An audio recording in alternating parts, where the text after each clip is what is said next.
bánh nó nở lên cao nè, rất là đẹp luôn.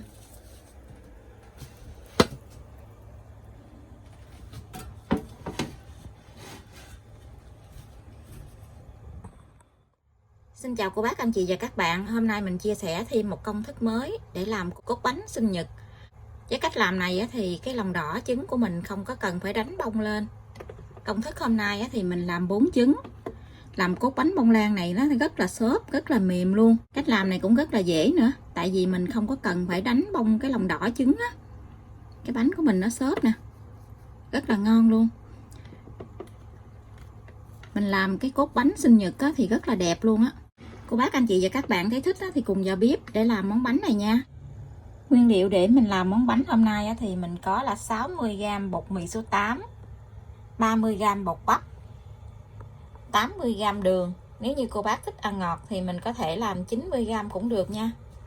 4 cái trứng gà. Trứng gà này là loại 60g một trứng, một tí xíu chanh. Miếng chanh này mình vắt lấy nước khoảng 1 muỗng cà phê. 50g sữa tươi không đường, 50g dầu ăn. Thành phần nguyên liệu này thì mình sẽ để dưới đường mô tả để cho cô bác anh chị dễ tham khảo nha. Công thức hôm nay thì mình làm loại bánh 4 trứng. Thì mình chuẩn bị một cái khuôn tròn 18. Mình lót một miếng giấy nến ở bên dưới và bên hông luôn. Mình sẽ chuẩn bị tách cái lòng trắng với lòng đỏ để riêng nha.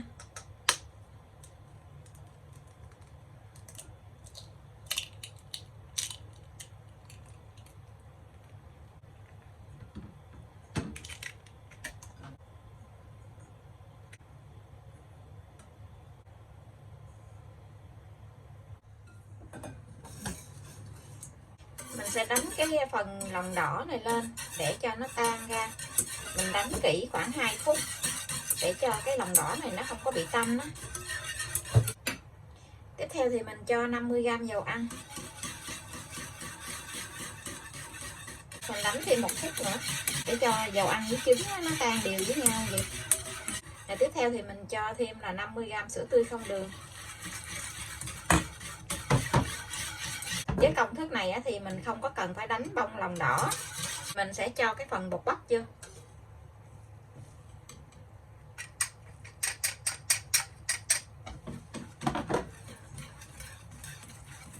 Mình khuấy cho cái phần bột bắp này nó tan trước.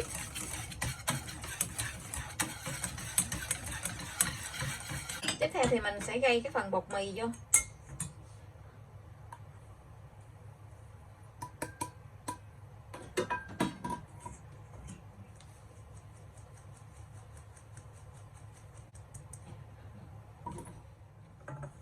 Mình trộn hết cái phần bột này lại.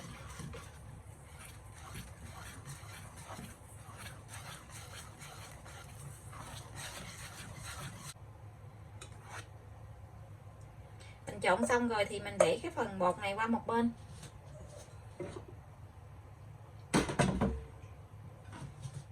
Mình cho một tí xíu nước cốt chanh vô trong cái lòng trắng trứng để mình đánh bông lên nha. Mình dùng máy đánh trứng để mình đánh bông cái phần lòng trắng lên. Cái máy mình có 6 số thì mình đánh ở số 4.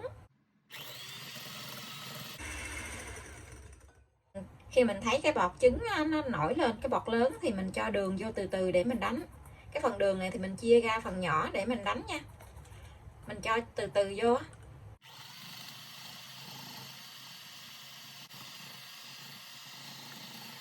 Khi mình thấy cái bọt trứng nó trở lại cái bọt nhỏ rồi thì mình sẽ hạ xuống còn số 2 nha. Mình tiếp tục mình đánh.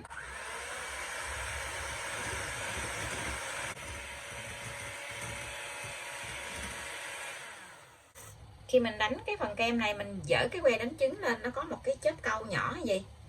Cái chớp mềm, không có cứng nha. Chớp nó còn mềm như vậy. Vậy là được. Mình đừng có đánh cứng quá thì tí xíu nữa cái bánh của mình nó dễ bị nứt á. Bây giờ thì mình sẽ trộn cái phần bột này lại.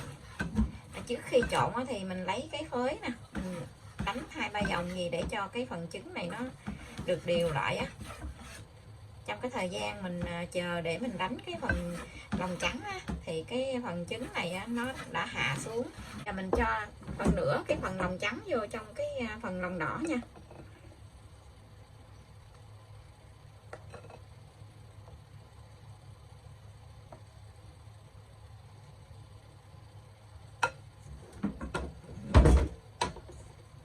dùng cái khối này mình trộn lên, mình trộn cho nó đều cái lòng trắng với lòng đỏ này lại.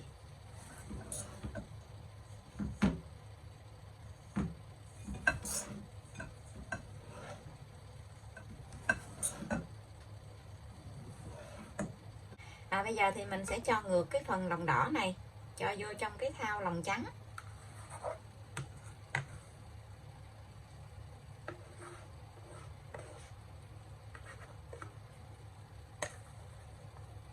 Trong khi mình trộn cái phần bột này thì mình mở cái lò lên để cho cái lò nướng nó nóng nha. Mình mở nhiệt độ là 180 độ C. Mình mở trước 15 phút để cho cái lò nó nóng lên. Bây giờ thì mình sẽ dùng cái muỗng nè, mình trộn lại cho nó đều hết nha. Mỗi một chủ nhật hàng tuần thì mình sẽ chia sẻ lên một món bánh ngọt để cho cô bác, anh chị và các bạn xem nha. Bây giờ thì cái phần trứng của mình nó đã đều rồi nè. Mình sẽ cho vào khuôn để mình nướng luôn nha. Cái lòng đỏ mình không có đánh lên nhưng mà cái phần bánh của mình nó rất là mịn luôn nè. Mình cho hết cái phần bánh này vào trong khuôn. Khi mình cho bánh vào khuôn thì mình dỡ cao lên gì để cho cái bọt khí của cái phần bánh nó dỡ bớt á. Với công thức này thì cái khuôn 18 là nó vừa luôn. Mình đổ 2/3 khuôn gì khi mà nó nở lên nữa là vừa.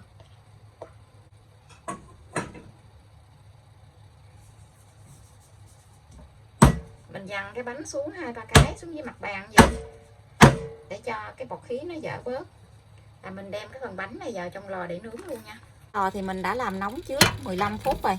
Lò nướng của mình có 3 ngăn thì mình để ngăn thứ 3, tức là ngăn dưới luôn á. Mình nướng ở nhiệt độ là 140 tới 150 độ C. Mình mở lửa trên lửa dưới. Mình nướng 60 phút nha. Cái lò mình nó là cái dạng lò nhỏ, lò bình thường. Mình cũng không có cần mở quạt đâu. Bánh mình đã nướng 30 phút rồi nè. Nó nở lên đầy cái khuôn luôn rồi. Cái mặt bánh nó mịn trơn à. Nó nổi lên cao coi nè. Quá chừng đẹp luôn. Cái bánh của mình đã nướng được 60 phút. Bây giờ thì mình sẽ hé cái cửa lò ra và mình để cái bánh ở trong lò thêm 5 phút nữa mình mới lấy ra nha. Cái mặt bánh nó rất là đẹp luôn nè. Thơm quá chừng luôn á. Hé cái cửa lò ra cái bánh nó thơm ơi là thơm. Giờ thì mình sẽ lấy cái bánh ra. Cái bánh nó nở lên cao nè. Rất là đẹp luôn.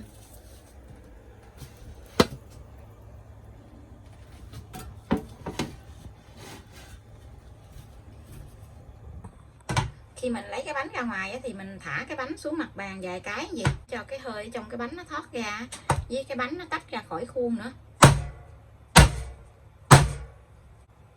Và mình cũng lấy cái bánh ra khỏi cái khuôn này luôn nha, để cho cái bánh nó không có còn đọng mồ hôi ở trong.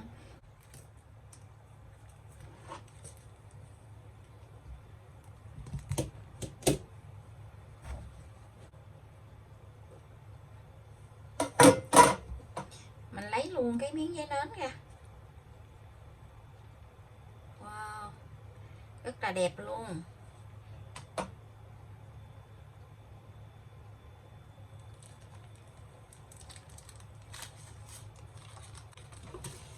Hấp dẫn chưa?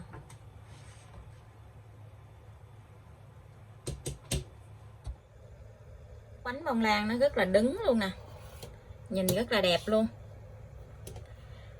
Mình để xuống với cái dĩa á, có cái đường sọc sọc gì nhìn thấy cái bánh thấy đẹp quá ha. Công thức này thì rất là đơn giản luôn, mình không có cần phải đánh trứng nè, mà cái bánh của mình nó rất là xốp mềm. Cái bánh nó cũng đứng cao nữa, cái form rất là đẹp luôn. Bánh nguội rồi mình sẽ đi cắt cái phần bánh này ra, mình cắt làm hai. Thì mình chia cái phần bánh này ra làm hai thì mình sẽ lấy cái cây tăm á, mình để xung quanh gì nè để cho dễ cắt. Vì mình để gì thì mình cắt nó sẽ đều bánh hơn á.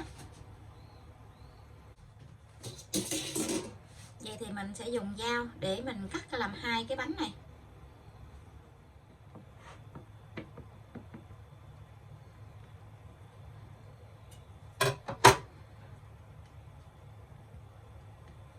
Wow, nhìn đẹp kia chưa?